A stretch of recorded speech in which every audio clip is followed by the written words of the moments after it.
Sometimes a country reveals itself not only when it celebrates, but when it pauses.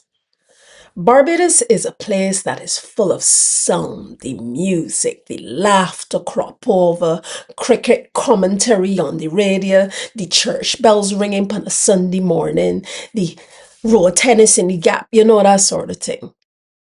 But there are moments in our history when the loudest thing about us is quiet. And recently I noticed a kind of quiet again, not the physical silence, but the emotional silence. And I realized I needed to talk about it properly.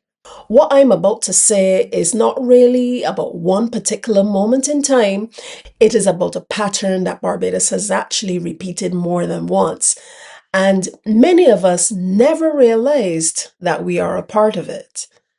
So before I go further, I want to explain something clearly about me and about this platform, Bajans Pun De Net. I don't come to you as I come to you as a Bajan.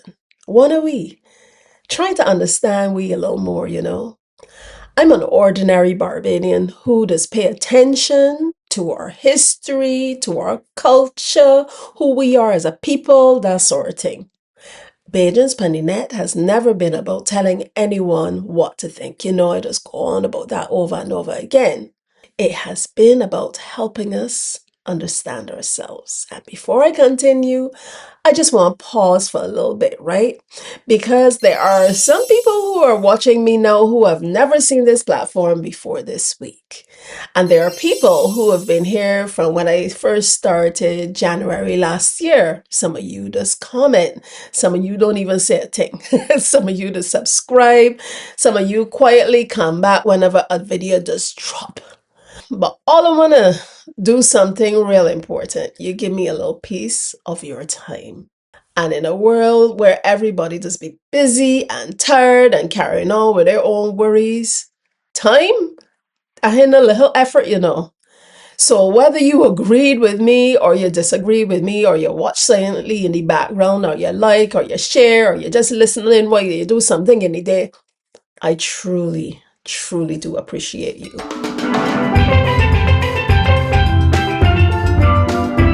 No,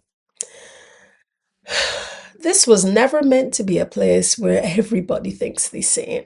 It is meant to be a place where Bajans could sit down, even virtually, and reason together. Recently, I spoke about participation and feelings in our society, not to question any outcome and not to support anybody, not to oppose anybody, but because something in it felt a bit familiar. And when something feels a bit familiar in a society, history has usually already seen it before. So, after 1838, when slavery ended in Barbados, freedom came. But trust, that didn't come immediately. Many newly freed Bajans did not rush into the political systems that existed at that time, not because they didn't care about the island. This was their home, but for generations, their voices had never mattered within those structures. So instead of confrontation, many chose withdrawal. And of course, after that, sometime down the line, for instance, in 1937, you had the rights and thing, but many of us chose withdrawal. They focused on family. They focused on church life, the village life. They focused on mutual support societies, and they watched. Because sometimes people don't protest loudly. Sometimes people wait to see whether a system would actually see them and hear them. We often interpret silence as apathy, but historically, silence has many meanings. Silence could mean caution, it could be fatigue, it could be uncertainty, and sometimes silence could simply mean I ain't sure about my participation because I ain't think that it can change anything. So, When I asked questions recently, I was not accusing anyone, and I wasn't defending anyone either, by the way.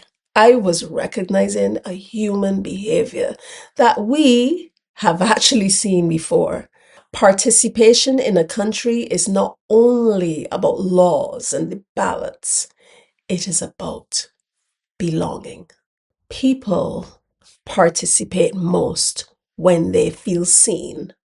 I live away right now, but Barbados has never lived away from me. My children are there. My mom is there. My memories are there. Family is there. My ancestors are buried there. I'll be honest, living away has made me feel more Bajan than ever, not less. Sometimes you only realize how deeply a place is a part of you when you're no longer waking up there. So when I speak, it's not from distance, it's from attachment. Some persons thought, just a few, thought I was taking a side. I wasn't. I was asking a social question, right? Not a political one, because a country is more than government. A country is how its people feel inside it. If people celebrate loudly, we learn something about hope. When people protest loudly, we learn something about the anger. But if people grow quiet, we learn a little something about the quality of the trust. Our Baj-Story is not only about the rebellions and the heroes and the monuments. Our Baj-Story is also the moments when ordinary people feel uncertain. They feel tired, they feel hopeful, they feel cautious, or they feel disconnected. One day, historians will look back at this time. They will record who won and who lost. But I want to make sure that they understand how Bajans felt. Because history is not only about the events, it's also about the emotions. And this moment, too, this one that we're living through, is a part of our Baj-Story. Years from now, nobody will argue about the comments. Seriously, I think they will only ask one question. How did Bajans feel at that time? And we are living inside the answer right now.